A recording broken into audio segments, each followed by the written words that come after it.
going on, dudes and dudettes? So as I mentioned in the past, that Duke's head coach Mike Elko was maybe up for a little bit better head coaching jobs in other schools, and especially that Texas A&M job. And of course, after this last weekend, he informed Duke University that he was taking that Texas A&M head coaching job. It wasn't that much of a surprise once they kind of struck out that school on other coaches, and he was just recently there as one of their defensive coordinators or defensive coaches and one of their better recruiters, and then he had left to go coach for Duke.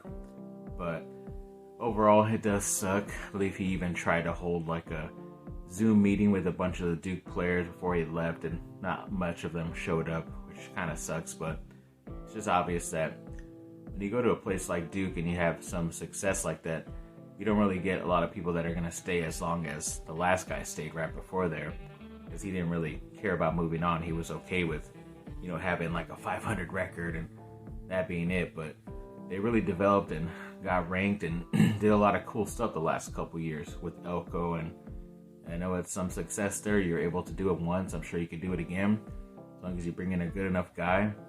A couple of guys were recently fired or let go for other reasons, or you could go get another talented up-and-coming coordinator as Elko was and go that way. But either way, I still think Duke is fine.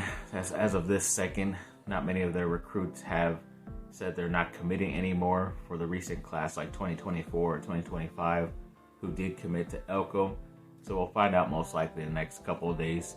Maybe they want to wait to see who they hire officially as head coach, but yeah, we'll see what Riley Leonard, the star quarterback, ends up doing, because he probably has a chance to go to the NFL if he really wanted to. Or is he going to return or maybe follow Coach Elko to Texas A&M? You never know, too. So we'll have to wait and see, but definitely some pretty interesting stuff happening for the Duke football program. And then Duke basketball did play during the Thanksgiving weekend and were able to beat Southern Indiana, I believe it was, or South Indiana. The score was like 80-62. Obviously, you kind of want them to defeat a school like this by a bit more of a margin, but still got the victory by nearly 20, so you can't be mad about that. And like I said, we'll check to see where these certain teams that they've had semi-close games or games they should have won by like 30 or 40 points.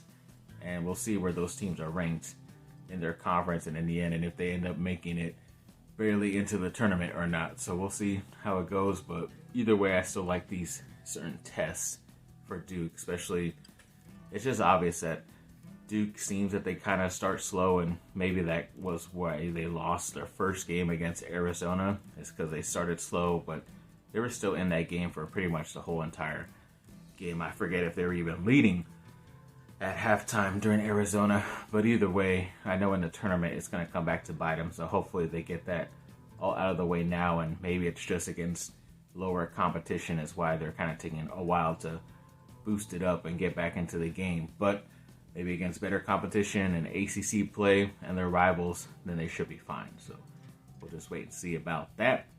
And then Duke football played this Thanksgiving weekend as well, and we're able to get that victory 30-19 over Pittsburgh. I think it was Jalen Calhoun, the receiver, who is like now one of only 4 Duke wide receivers in their history to have at least 3,000 yards receiving or over, which is pretty cool.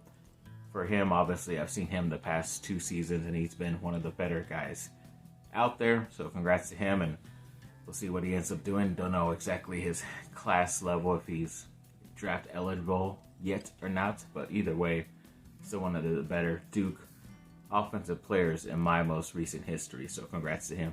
And right before Thanksgiving, the Lakers did lose to the Dallas Mavericks 101-104, something like that. They almost got that victory, but I don't know, I was surprised even that LeBron James was playing in that game of a back-to-back, but guess he was healthy enough and knew past that they weren't going to be playing for quite a bit, so tried it out there, and they were down by quite a bit. They made a big comeback, but weren't able to finish. But they did play a couple days later back at his hometown in Cleveland against the Cavaliers, and were able to get that victory 121-115. Anthony Davis played well, though. He had 32 points and 13 rebounds as well. LeBron did all right, but he was more of a facilitator, and even Austin Reeves did pretty well. I heard his grandmother was in the stands, so he played pretty well for her, I guess. But overall, they didn't need LeBron to do well.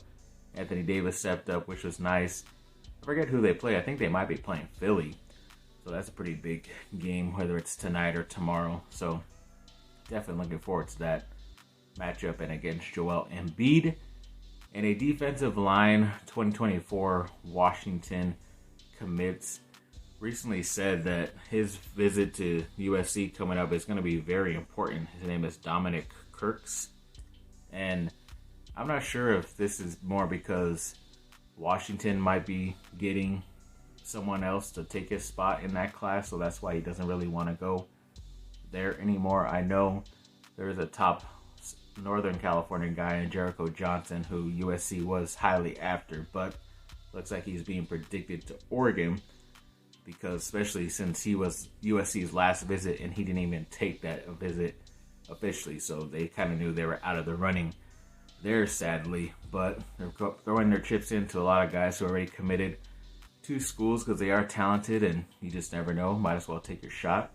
We're taking a shot with Kirks here. I know they're taking a shot on a lot of those Texas A&M guys as well, but with Coach Elko there, you never know if he could keep them all, so they're seeing how many they could poach. But yeah, either way, it's a lot of positive things happening for them. And yeah, USC still has not picked their defensive coordinator. Everybody thought it might have happened this Thanksgiving weekend, but I guess we'll have another bit to go till we hear that bit of news from USC. And the USC women's volleyball team did make it into the NCAA tournament for volleyball on their side. I believe they get team in UMBC. Don't know exactly what those are standing for, but they are considered the better team in that matchup.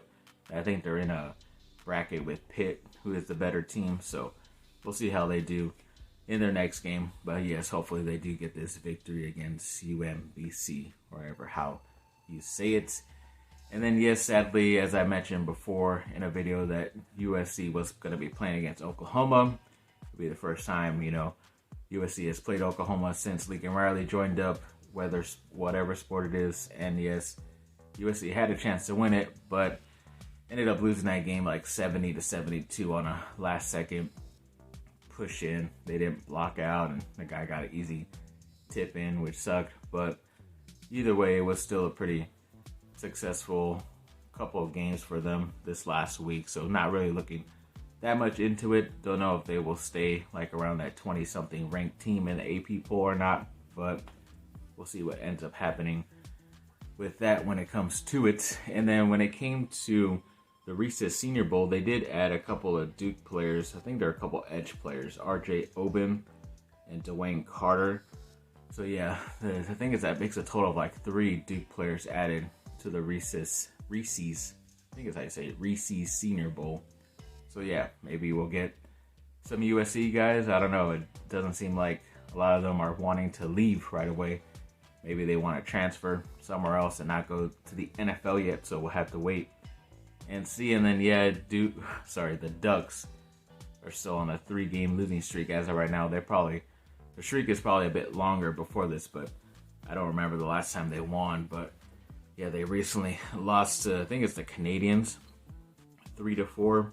They lost to their rivals, the Kings, 2-5, and then Edmonton as well, 2-8, which sucks. So yeah, either way, it's not looking good for them as of right now, this little stretch that they're going on, this losing streak, but hopefully they will turn it around, as I always seem to say.